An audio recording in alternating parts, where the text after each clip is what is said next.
Hello, everyone. Welcome to episode 233 of Manage the Wild. I'm your host, Nick Madsen. Antler point restrictions, they suck. And in this podcast, I'm going to talk about why. The Utah Division is proposing studies in the southern part of the state to increase the overall number of deer, to increase the number of opportunities to hunt said deer, and then to increase the overall satisfaction of their deer management practices, hunt opportunities for mule deer, and then the overall hunting experience. They're proposing 3 different studies: antler point restrictions, shortened general seasons, and restricted weapons. And amongst these districts or these units, they're going to try each one of those 3, and then in the other couple, they're going to mix them up and try to find ways to increase overall hunter satisfaction. So in today's podcast, I'm going to be talking about antler point restrictions. Sorry, I'm just trying to get my audio a little better. We're going to be talking about antler point restrictions and why I think they suck. There's a lot of research. Every wildlife agency I believe, dreams of creating units where there's just massive bucks running everywhere, and every time somebody goes out for a mule deer, they are killing just a giant 36-inch wide 4-point.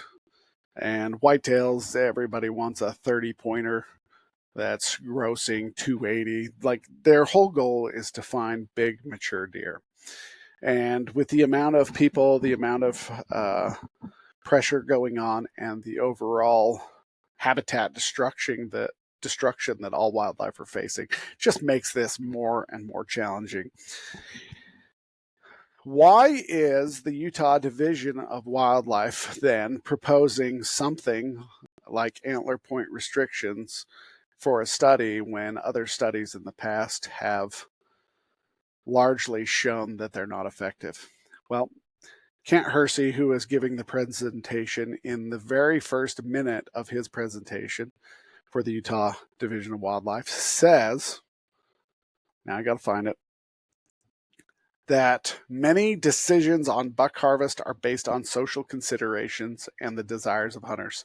That's the only reason I think they're doing antler point restrictions or APRs, is because hunters believe that that'll work. They believe that more fawns, more yearlings will grow up to be larger animals, bigger animals, more mature, more points, heavier, bases the size of Coke cans, if they stop targeting the young ones. That's what they believe. Are they right? Research says no. I've got 6 studies pulled up talking about the effects of point restrictions, antler point restrictions. I'm going to focus on 2. One was WAFA, the Western Association of Fish and Wildlife Agencies. They get together, they put together a very good paper titled Understanding Mule Deer and Antler Point Restrictions. And then there's another one coming out of Wyoming. Basically, Wyoming wildlife managers, coordinators, and biologists got together, and they did what they call a critical review of mule deer antler point regulations, applications, and effectiveness. And there's a whole bunch going into it. In the WAFWA paper, they talk about the good, the bad, and the ugly. And the good is very few, and the ugly is there's a lot. The good is antler point restrictions reduce the overall pressure, hunting pressure. Less hunters are going into those units. So you are going to see less hunters. That's the good part. And then overall, it goes downhill from here. There's a partial good for roughly 2 to 3 years in a lot of areas. When they institute antler point restrictions, they see an increase in the in the buck to doe ratio. So if you are managing for 20 to 23 bucks for every 100 does, you're going to see a slight bump in the next 2 to 3 years when you start harvesting only those 4 points or better. And if you go any further past the next few years, more than 3, more than 4 years, it really starts to create some problems. And that's why I don't like antler point restrictions. That was the only good. The bad, it puts all of your focus on the more mature class bucks. So Utah is facing severe drought and severe winters, and that is putting an overall hurting on a population that's already suffering from habitat loss. Mule deer all across the West, the main thing they're suffering from is loss of habitat and restriction of movement. Their migrations are being cut off and habitat is being destroyed for whatever reason, whether it's building or fragmenting, or there's just a whole lot of habitat destruction going on. And so you add habitat destruction and then severe drought, severe winter, it creates more problems. So you're putting all of your pressure on your more mature class animal.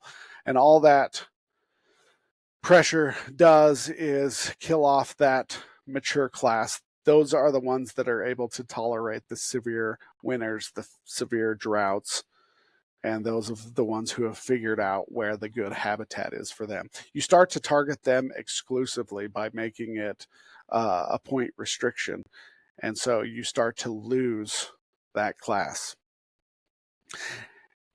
And what happens is you start to lose the trophy bucks later on. As you are killing off that more mature class, every time one gets into that, oh, boom, 4 points, they're going to be harvested because 4 point or better is difficult to find. I don't care what social media is going to tell you. A lot of the areas that the general hunter, I'm not talking about the 1% who are killing big bucks all the time and they're taking 10 days off. I'm just talking about your average hunter, the guy who goes out and averages 3 days, because that's how many days hunters on average in Utah hunt mule deer during their hunts, is 3 to 3.5 days. So they are showing up and they are hunting Saturday, Sunday, and Monday and going home on Tuesday. They're taking 1 day off of work.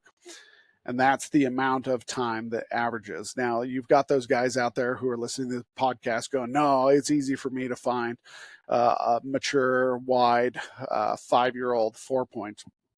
And that's actually not the case for the average. And that's what we're talking about. So you're going to be losing a lot of those trophy bucks that you're trying to protect by having more deer get there. Antler point restrictions isn't going to help you with your fawns or your yearlings. Your whole goal is to get more deer to last longer into those more mature prime years, that 4, that 5, 6, 7. That's what your whole goal is, to get these fawns up to that age group. But you're still having mortality. You're still having severe drought, severe winter, habitat loss. They're still going through fences. They're still crossing roads. All of these things that want to kill your fawns and your yearlings, you're still having to deal with. So not only are you getting rid of that older, more mature class, but you're still having the effects of mortality from all the other things that are killing fawns besides hunters.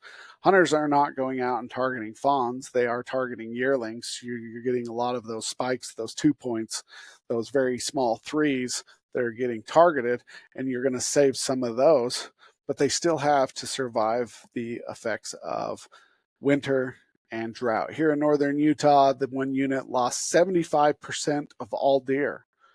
The only ones that probably made it through were those healthy, mature, prime animals. And now you're going to be selecting for them. So you would actually be even start to lose deer. This is where the ugly really gets into play within this paper. Overall, hunter participation greatly reduces in these areas because they're having a hard time finding those more mature class deer. They don't want to go into those areas because it's just hard to find. So participation goes down. They have to pass up on a lot of animals, so success goes down and overall harvest goes down.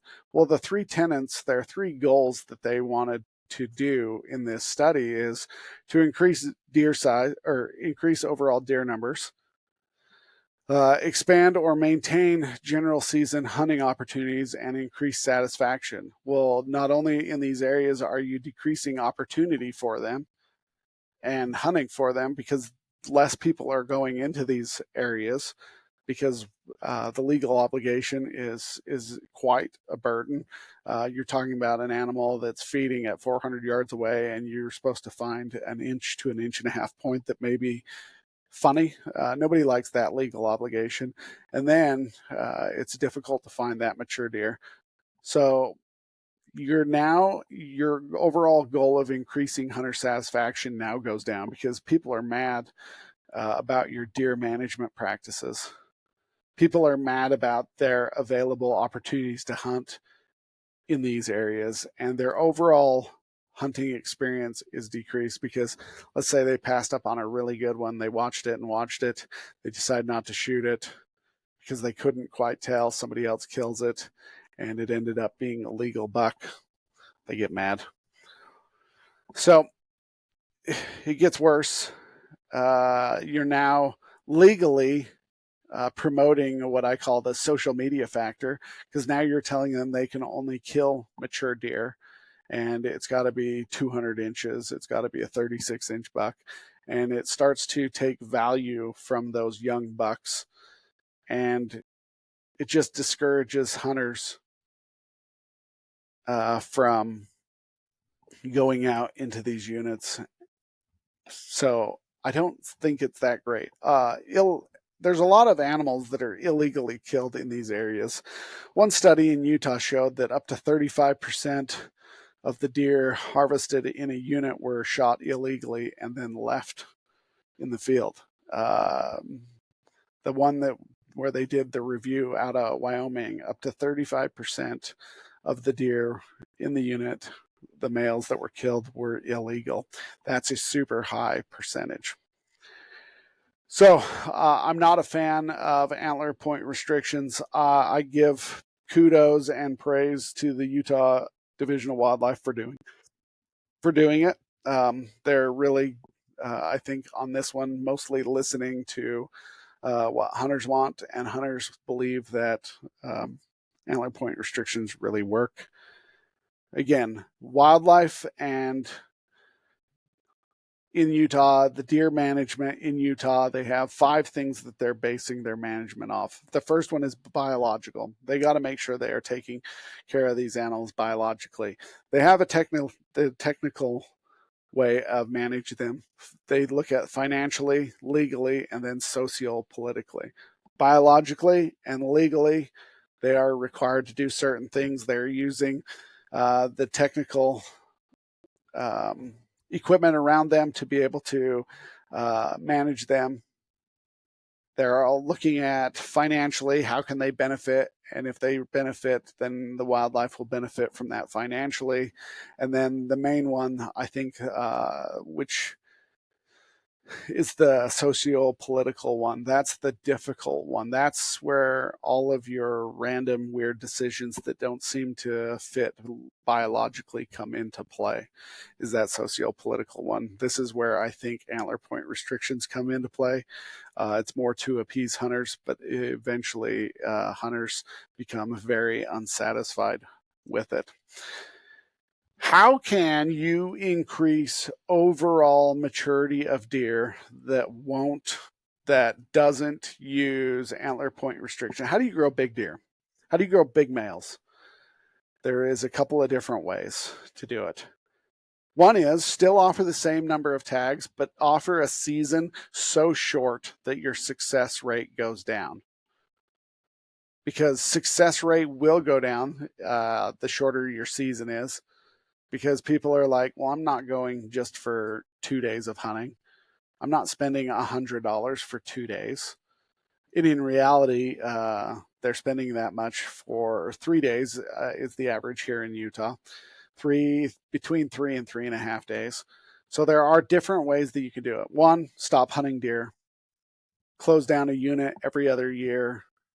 But then you're not promoting one of those tenets, which is to increase opportunities as well as their hunting experience. So you're decreasing it, but you're going to get big deer. And the other is completely cut tags. where you're still allowing hunting going on, but you're offering half of it. Again, you're not increasing the hunting opportunities and you're not increasing their mule deer experience. Hunter satisfaction goes down. But antler point restrictions, they work briefly for 2 to 3 years. After 3 years, everything starts to go down. It's unfortunate this study will be only from 2024 to 2027 because I think it will show an overall increase in buck to doe ratios and people will be excited. And then right as it starts to get bad is when they're stopping their study. So that's what I got for you guys today. Hope you guys have a great day. Stay wild.